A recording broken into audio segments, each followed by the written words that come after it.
Good morning, good afternoon, and good evening. Welcome back, hipsters, to Podcast Land. Are you ready for this episode? First, a disclaimer. The subject matter referred on this episode may be very sensitive, so discretion is advised. It's been around for as long as religion or language itself. Civilizations, as well as cultures, have been faced, confronted, and or subjugated to it in one form or another. Some more than others, and it's called racism. What it is, where did it start, and what defines it? So so many say it is has been become a thing of the past with a recent surfacing of CRT or critical race theory. But has it really been abolished? Some say no. Hips News will take a long look at the past and future tense of, of this atrocity, which and with the immerse of the Ukraine crisis and how all this ties together and in the world view of CRT.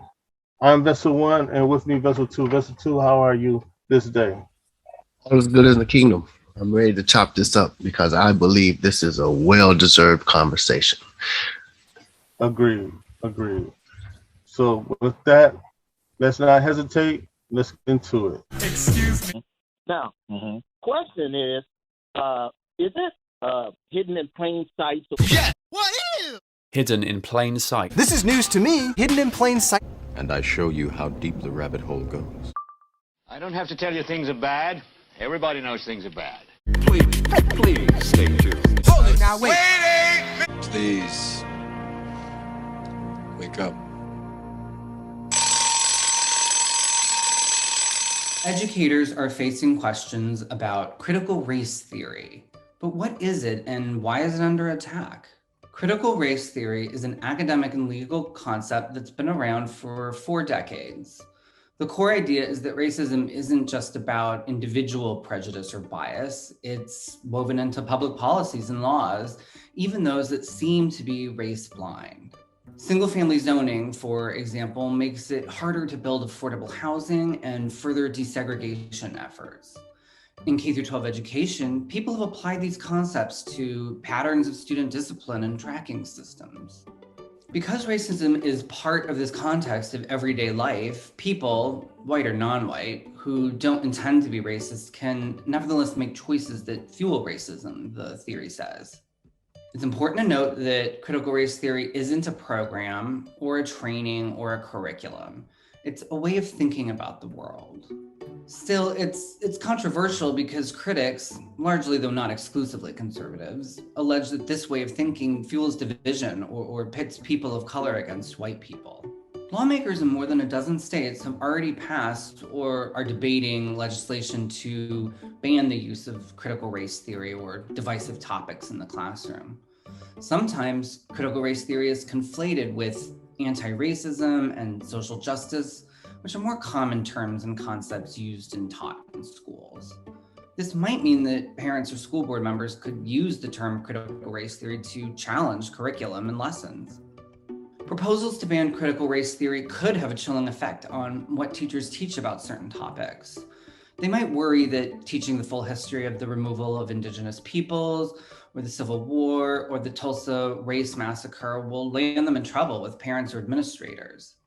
While some district officials have issued mission statements or resolutions, or they've spoken about changes in their policies using some of the discourse of critical race theory, it's actually not clear to what extent educators are explicitly teaching these concepts, or even using curriculum materials or other methods that implicitly draw on them.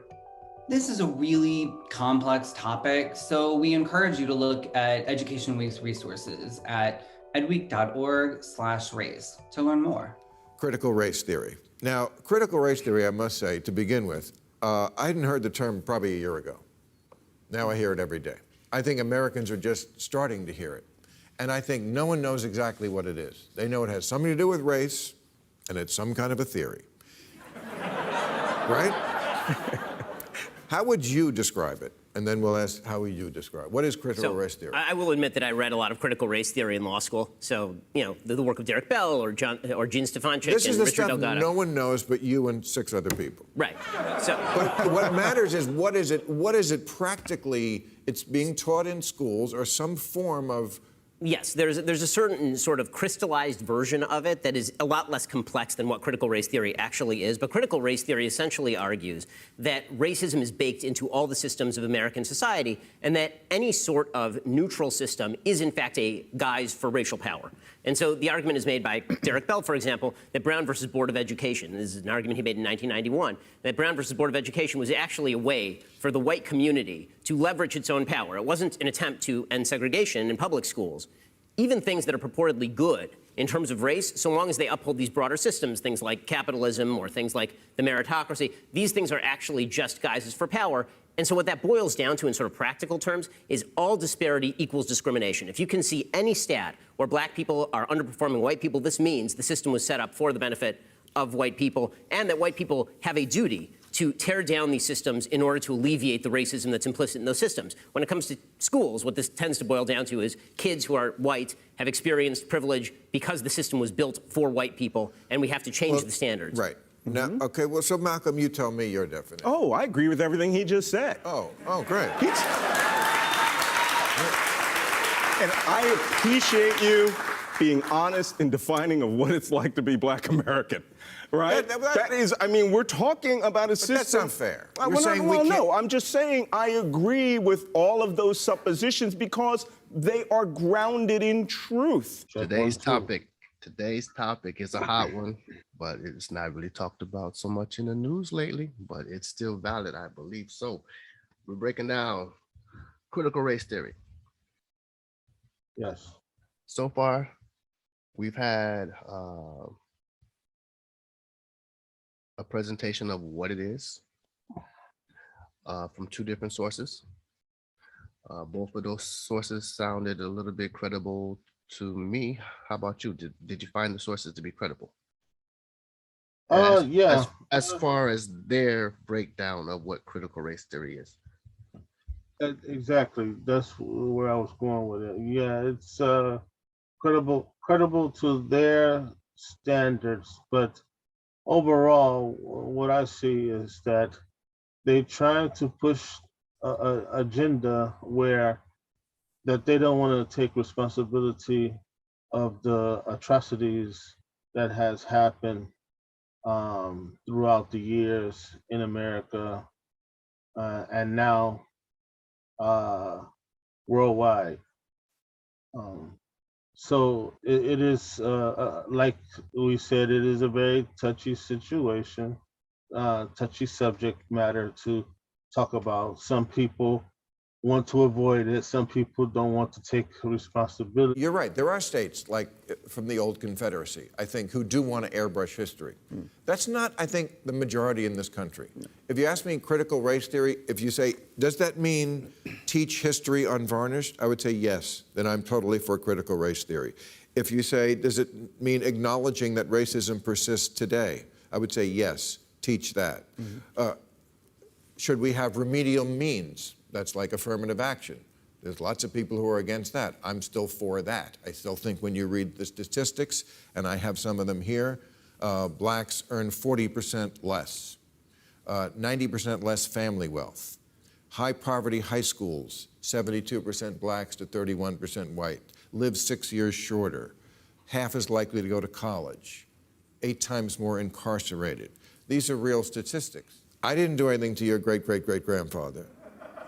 I don't want to be responsible for that. Something that I found interesting in that last clip, and basically what the host Bill Maher was saying, that he admits that he doesn't want to be accused or blamed for something that happened to someone's grandfather that was incarcerated or on the plantation. And that right there was a mouthful and a half because they were honest. But the bottom line is that with all these atrocities that has happened and wasn't um, taken care of or addressed like they supposed to, now in this year of 2022, they want to again disguise it or sweep it under the rug. What say you, Vessel Two? So far I like, their understanding of critical race theory. Um, Shapiro breaks it down pretty much. Yes. I think correctly as far as Yeah. his studying goes when he was in law school. Um, and as you said, um, the host of the show, he speaks for a lot of people who are European. Right. And the problem that I see with that is why would you feel shame for something that you didn't do? The problem is the term, as has it been thrown around, white, it doesn't place a nationality upon you. So, for example, if you were from a country in Europe that didn't colonize another country, then you would have no reason to feel ashamed about the history of countries that colonized other countries. Mm. So that's where I see this as the dilemma. When you talk to people, you should be able to figure out and have the conversations based around your nationality. And if you, and because more or less they want to throw everybody in a collective group except for them. I think that's the problem. Right. That's the problem. I don't think anybody's trying to hold anybody accountable individually, but there is discussions that need to be had, and seems to me that no one really wants to have these full discussions. Even in the last clip, he doesn't really approach the conversation seriously. And I can understand why he's on the set of the enemy, so he has to be careful what he says. I get it. I get it. But with that being said, I think we have some clips here for the viewing audience, listening audience, that will spark further debate on what is the culture of America, and how knowing the history of America and the world primarily will be able, once you know that, it will allow you to be able to have conversations without putting your emotions into it. So exactly. Digging in the crates today was a fun one. I hope y'all appreciate it. Anything else before we continue, Vessel One? No, I agree with you 120%, and what you stated, and it's all factual and all true. And let's continue, because we have a lot to get into. All right, so we'll run through the next clip. I labeled this clip 4 Million Blacks, and it was very interesting. I want to share this with the family and see what the opinions might be. If you have something to add on to it, then write your comments down below. Yes. Numbers were increasing. And 400,000 blacks imported to North America, 400,000 during the from I guess the late 1600s into the 1700s, and the slave trade was pretty much snuffed out at the beginning of the 1800s. That's true. Those 400,000 imported slaves produced 4 million blacks by the Civil War and 40 million blacks today. Now, especially you look at that period from their importation to the Civil War, where their population increased by a factor of 10. Now, the world population didn't even double. It rose marginally during that period. Especially in Africa. Yeah. Well, I mean, during that period we're talking about, like the 1800s, the African population wasn't even growing.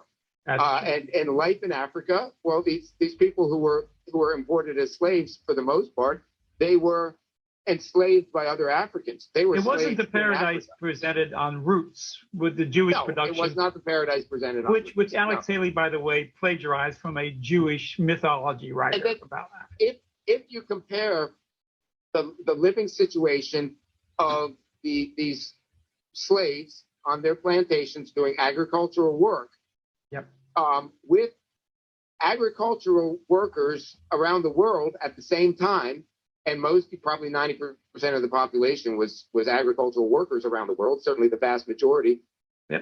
Most agricultural workers were not able to reproduce as successfully. These serfs in Russia, or the peasants in China or India, they really weren't doing that well. And you can certainly make the case that the life of the black slave in the United States was as good or better than serfs and peasants in these other countries. And then when you compare it to industrial workers that were emerging in England, the industrial workers could not reproduce. The only way that the industrial worker population could be sustained was with steady migration from the countryside, because the industrial workers, the conditions were so bad that they weren't able to maintain their population through reproduction. Brought to you by David Duke and Company. Boy, oh boy, oh boy. That's the one. Did he not say a mouthful? Everything that he mentioned or stated was was really funny. It just hilarious because the facts and everything was just, as the small hats say, gibberish. It really didn't make any sense. It was grasping at straws, and wow, there's so much of that can be broken down and clarified. It's just, yeah, it's amazing. Yeah. Let's break it down real quick. First, that man said early 1800s is when slavery ended. I don't. Was it? I don't think so. No, I don't think so. Oh, okay. Not at all. All right. Yeah. And he did cover, a lot of material, which I appreciate. But as you said, was it factual? Not at all. Okay, so I'm assuming that in the 1600s, Europe wasn't doing so well, and right. He, though throughout the code words of what they ended up writing, black and white, is indentured servants. Right. And that is just a fancy name for slave. Right? So if the Europeans were indentured servants, that means they were slaves. Yes. And in order to maintain their population, they had to come out of their countries to enslave other people. Is that not what happened? To a certain degree, it was. Well, a lot of them were. If you're speaking of the British, the French, and Spaniards, Europeans. Yes. I don't know which particular Europe. I'm pretty sure he is not Spanish, not Portuguese. I dare to say he's French. So I'm assuming they come from the British line. But Buddy sounds like in London or somewhere to me. I don't know the accents that well, but he doesn't sound like he was American. His guest. Yes, it's Right. yes, yeah. Okay, so then they further break down, as the Asians wasn't doing too well at that time in the 1700s, it was pretty much a low birth rate all the way around. But the fact that he brought up the black people in America without stating that there was a whole bunch of breeding going on in America. And Right. that is the reason why America had such a boom in the birth rate regarding the so-called enslaved people. Right. So with the breeding that was taking place, I posed the question, didn't they know what they was doing? I, I can't answer those questions because I'm not a European in that state, and you know. But And if my other question would be, if the Europeans were slaves also, they had came over from Europe as slaves. right, How come you didn't breed yourselves? exactly. That's the question I'm more concerned about. You know, you're not wise enough to save your population or continue your lineage. You know, No one was stopping them obviously. from having babies at that time. How come they just wasn't having baby on top of baby? They wasn't necessarily doing any physical labor. Well, also got to take in count of the slave masters messing with the slaves. There were a lot of illegitimate children that came out of the slave That trade would or be the the slave. mulatto class of people. Yes, that happened. Exactly, exactly. But So I that mean, didn't help yeah. their particular population. Oh, well, uh, then they have to talk to their people Right. because the mulattoes was a mixture of Europeans and Africans, or so they say, that were brought over by the slave ships. I So don't expect if them you to really, talk about his people that way. So it was yeah, but I mean, you if you know, really think about it, though, if you think about it, you want to save your lineage, and you're talking about a nation or a people, dark skinned people, so called, as they say, from Africa that's been brought over by slave ships. If they were intelligent or smart enough to continue procreating, what does that say about the slave masters that again, like I said, mess with the slaves and not sticking to their own kind? If that's the case, so it didn't help the population. If you talking about you want to be quote unquote blue blood slash um, Anglo-Saxon, so your main um, priority would be trying to keep your people in line, and which comes or stems into a whole different another thing, because I believe that's one of the reasons why they had a lot of hangings and um, mistreatment of slaves. It was jealous in that sense. Obviously, something was more to it, but not to steer too far from the subject matter.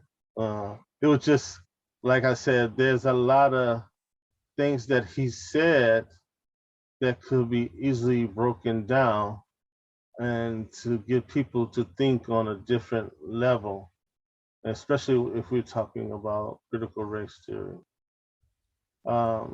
Do it is you? critical race theory that has actually, should be the conversation had, because it leads to, as what he said in his from his own mouth, that uh, they couldn't reproduce in their own country, so they had to migrate. So this migration has been now global. Exactly. So this is a global implementation of more or less, I could be wrong, but white values. Yeah, Right? I agree. I And totally agree. in particularly, we're speaking of America.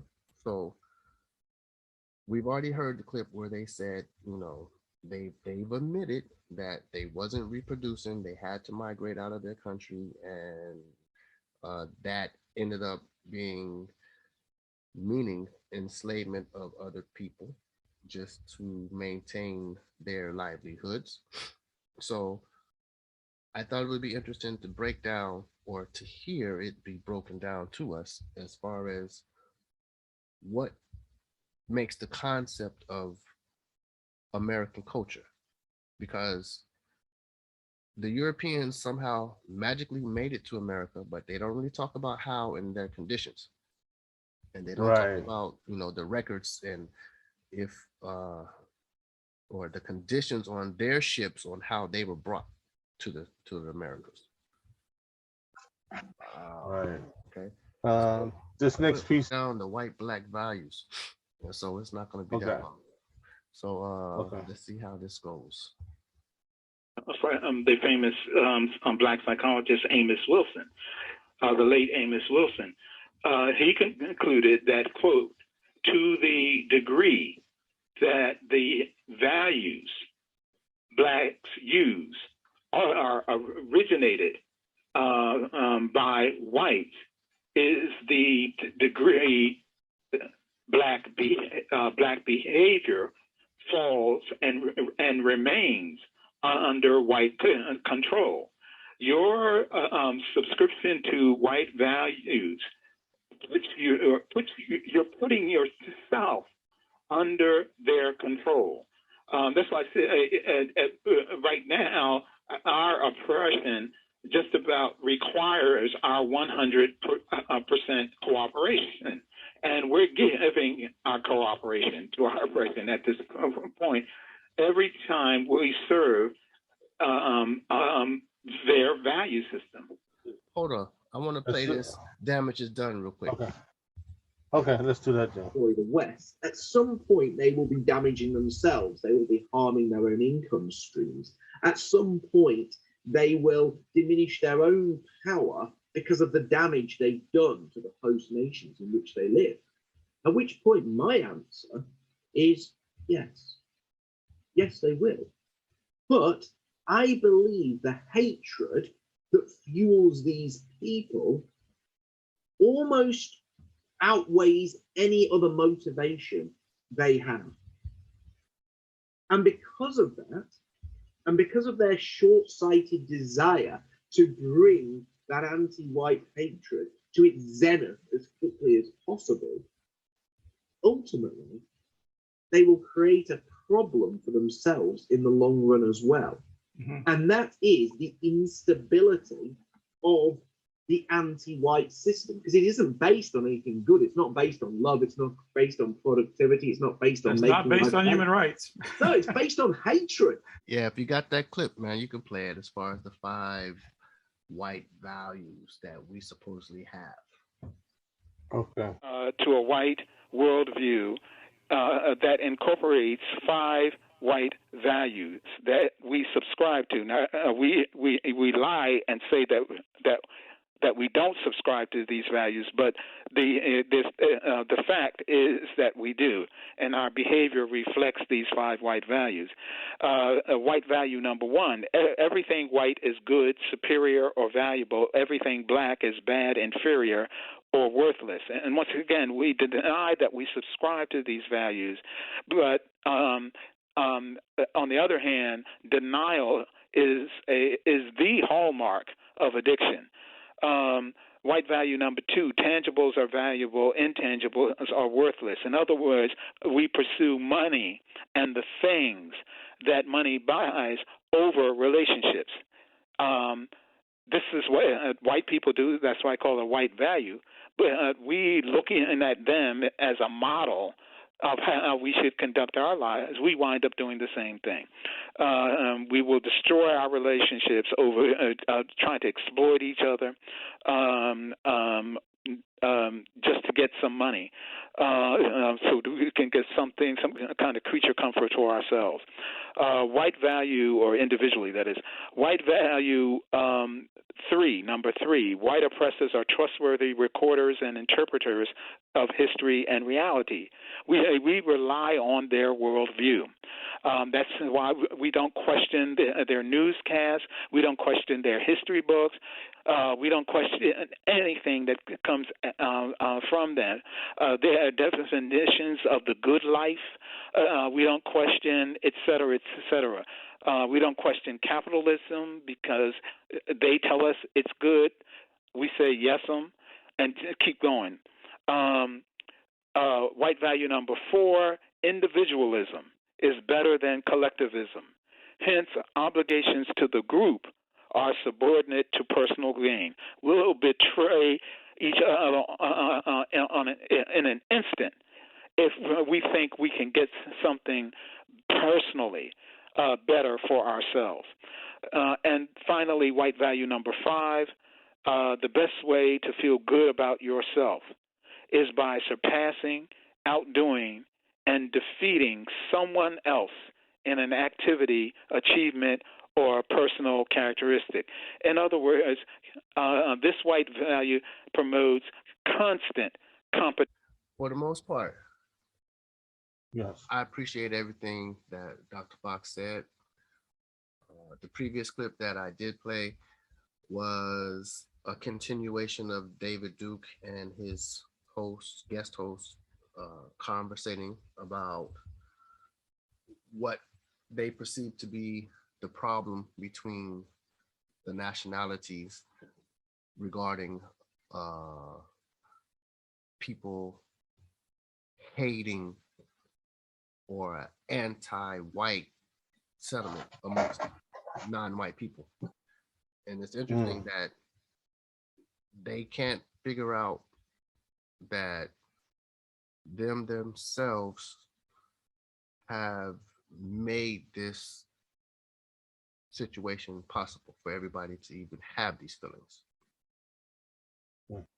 And he said in his video presentation that by hating the Europeans, we will be damaging ourselves. But if the values that the world has taken upon themselves now are white values, and we stop entrusting white values, then how are we going to damage ourselves? I really don't get that. Yeah. I really don't get that. But it's interesting conversation. I think, you know, they're entitled to have their opinions, and they're entitled to have the First Amendment. So I'm not trying to say that they're wrong in what they or how they think. That's not my point. It's just when you hear things and you don't know your own history, then it's kind of hard to decipher the truth from the nonsense. And their show pretty much is a lot of material that has a lot of unfactual information in it, but they're allowed to go ahead and bash any other non-European group of people freely, which is not a problem with me. I big respect to Dave Duke. I'm glad he puts out his material so we can pick it apart whenever we choose to. Agreed. Huh. Yeah. Yep. And there you have it, folks. Don't go anywhere. Vessel 2 and I will be right back with more devastating and shocking information about critical race theory. Stay tuned.